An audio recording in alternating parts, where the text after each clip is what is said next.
Adelan POV. OMG. Si CEO Adi, siya yung galit na galit.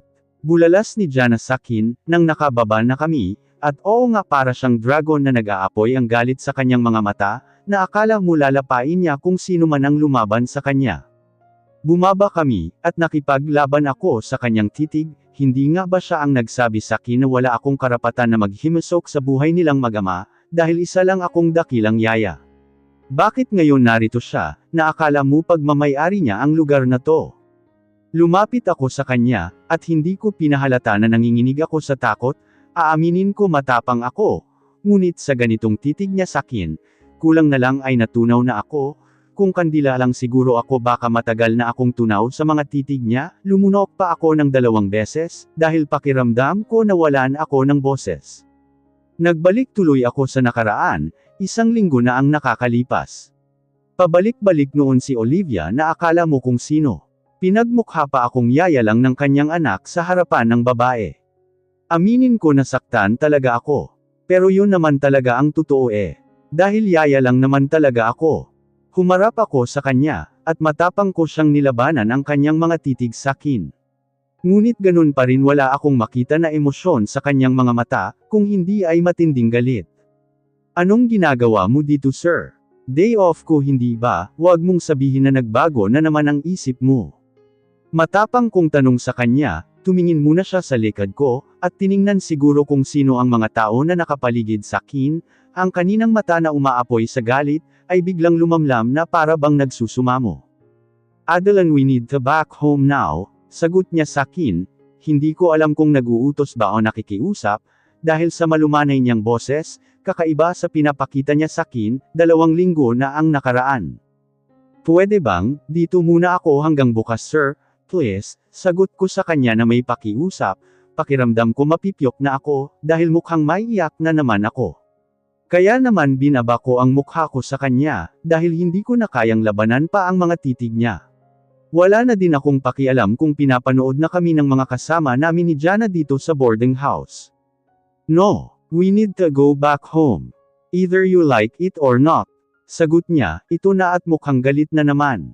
Hindi ko na rin napaghandaan ang ginawa niya sa akin, at agad na akong hinhila, wala din naman nagawa sila Jana kahit pa gusto nilang magprotesta. At nagulat na lang sila sa ginawa ng aking boss sa akin. Hindi ako umimik, hanggang sa loob ng kanyang kotse. Kahit papasulyap-sulyap siya sa akin, dahil nararamdaman ko, kahit papaghinga niya ng malalim. Nakakabinging katahimikan sa aming dalawa, hanggang nakarating kami sa penthouse. Nagtaka pa ako dahil walang CJ na kasama sa bahay. Siguro nga kasama niya si Olivia, mapait akong napangiti. Bakit ba ako nasasaktan? Pero pansin ko sa aking kasama, walang imek, pakiramdam ko nakatitig pa rin siya sa akin. Umupo ako sa couch dahil hindi ko na kaya ang panginginig sa aking tuhod. Naramdaman ko na lang na may umupo, dahil sa biglang paglundag nito, hindi naman na ako nagtaka kung sino ang tumabi sa akin, dahil alam ko naman na 2 lang kami sa bahay niya. Basta hindi ako nagsasalita. Adelan look at me, utos niya sa akin, pakiramdam ko hinaplos ang aking puso sa pagbanggit niya sa pangalan ko, ngunit kahit pa gusto ko siyang harapin, pakiramdam ko bibigay ako sa kanya, kapag sinunod ko ang gusto niya, kaya nanatili akong nagkatalikod at hindi ako gumalaw. Bahala siya sa buhay niya. Honey, look I am sorry. Nanginginig ang aking tuhod, at gusto ko na rin umiyak sa mga naririnig ko sa kanya, hindi ko alam kung saan ba siya nag-so sorry. Doon ba sa may nangyari sa amin, o doon sa ginawa niya sa boarding house, ewan ko naguguluhan ako. Oo, may nangyari sa amin, 2 linggo na ang nakaraan. Magmula noon, doon na siya biglang nagbago sa akin. Lalo na nang bumalik sa eksena ang girlfriend niyang hipon na yun. Kaya naman hinarap ko siya ng buong tapang. Huwag kang mag-alala sir, kung ang sorry mo ay dahil sa nangyari sa atin, huwag kang mag-alala dahil nakalimutan ko na yun. Isa pa gusto ko lang naman magpalipas ng gabi sa bahay ng kaibigan ko, dahil na-miss ko yung tao, huwag ka nang mag-isip kung ano paman. Dahil yung nangyari sa atin, wala lang yun. Bale wala akong sagot sa kanya, nakita ko pa na parang nasaktan siya sa aking sinabi. Ngunit binaliwala ko na lang, hindi nga ba siya ang nagsabi, na wala lang ang nangyari? At dapat isipin ko kung saan lang ako lumugar. Iniwan ko siyang walang sagot sakin, dumiretso na ako sa taas, at pumunta na ako sa guest room. Oo, magmula nang ginawa yun ni CJ, bigla na lang din niya akong ayaw tabihan. Kaya naman sa guest room na lang ako natutulog. Yun din ang araw na pinasok niya ako, at dalawa kaming nakalimot. Hindi ko maintindihan ang aking sarili noon. Gulong-gulo ako hanggang ngayon. Wala ni isa ang nakakaalam sa totoong nangyari, kundi kaming lang dalawa ng aking boss. Hinga kong malalim sabay tingin sa aking paligid. Ito ba ang gusto mo? Bakit kasi hindi ka nag-isip? Isa ka lang dakilang janitress Adi, katulong, yaya. Wala kang karapatan na pasukin ang mundo ng isang taong mas mataas pa sa langit. Sermon ko sa aking sarili. Itulog mo na lang yan, at bukas magtrabaho ka na ulit, gawin mo na lang ang trabaho, hindi nga ba, basta may pera ayos na. Bulong ko ulit sa aking sarili. Ipinikit ko na ang aking mga mata, at hindi ko na namalayang nakatulog na ako. Dreaming. Inay. Punta ako doon, parang ang ganda kasing magpahangin. Palm ko sa aking ina habang naghahanda sila ng apoy, para sa aming barbecue time. Sa wakas kasi naipasil ko din sila dito sa Tagaytay, bago ko naisipan na magtrabaho sa Manila. O sige anak, naku wag kang lalayo lalo na at padilim na ha, sagot ni inay sakin. Hindi ko na siya nasagot dahil palayo na ako, iwan ko ba at parang inanod ako ng alon sa karagatan, kaya naman napalayo ako sa aking mga magulang. Hanggang sa may narinig akong isang putok ng baril. Ang sabi ko, si ano ang kunin niyo sa akin, hindi ang kapatid niya, hindi ko maintindihan ang sinasabi ng isang lalaki sa dulo ng karagatan na may kasama pang ibang kalalakihan. Kaya naman lumapit pa ako sa kanila. Boss, akala namin siya yung nakasakay sa kotse niya, pero kapatid niya pala, sorry boss. Sagot ng isang lalaking parang tauhan ng nagsalita kanina. Mga inutil anong gagawin ko dyan sa pamilyang niyan mga Bupples. Sigaw ulit ng tinawag ng boss. Tinig ng isang batang umiiyak mula sa kanila, kaya naman lumapit ako kahit takot na takot ako. Natutop ko ang aking bibig dahil sa pagkagulat, dalawang mag-asawa ang nakatali sa punong kahoy, habang nakapiring ang kanilang mga mata, at ang bata ay nakahiga lang sa damuhan. Parang awa nyo na. Kahit patayin nyo pa ako, wag nyo nang idamay ang pamilya ko, pakiusap ng lalaki habang nakatali at nakapiring ang mga mata, umiiyak din ang babae. Kung sabagay kahit sino siguro may iyak sa sitwasyon, kaya naman nag-isip ako ng magandang paraan, upang sila ay makaligtas. Hindi ko naalintana ang dilim sa kapaligiran, sigurado din ako na hinahanap na ako nila nanay at tatay. Andito ako ngayon sa gitna ng kagubatan, kung saan nilipat ng masasamang tao ang mga hostage nila. Akala mo para akong isang ninja, dahil sumunod ako sa kanila nang hindi nila namalayan. Ano, magbibigay ba ng ransom ang kapatid nito? Sigaw ng lalaki na hindi naman nakakatakot ang itsura. Ngunit ang kanyang mga mata nag-aapoy sa sobrang galit. Pero bakit malabo ang kanyang mukha? Iyak na naman ng bata, kaya naman habang busy sila at mukhang lasing na, lumapit ako sa bata at mukhang naramdaman ako ng dalawa, kakalagan ko na sana siya nang nagsalita ang lalaki, habang nakapiring. Kung sino ka man, umalis ka na, dalhin mo ang anak ko, parang awa mo na, iligtas mo siya, pakiusap ng lalaki sakin, dahil sa taranta ko, tumakbo ako kasama ang bata. At nakita ako ng mga kalalakihan. Hinabol nila ako ng hinabol. Samantala ang bata iyak ng iyak, kaya naman tumigil muna ako sa gitna ng malaking puno, at pinatahan ang bata. Baby, wag ka nang umiyak, tama na okay, makikita nila tayo. Please stop crying, pakiusap ko sa baby. Kung hindi ako nagkakamali baka ilang buwan pa lang ito, at mukha naman na naintindihan ako at tumahimik siya. Tatayo na sana ako nang biglang may humila sa buhok ko. Aray, napasigaw pa ako sa sobrang sakit, sa pagkasabunot ng aking buhok.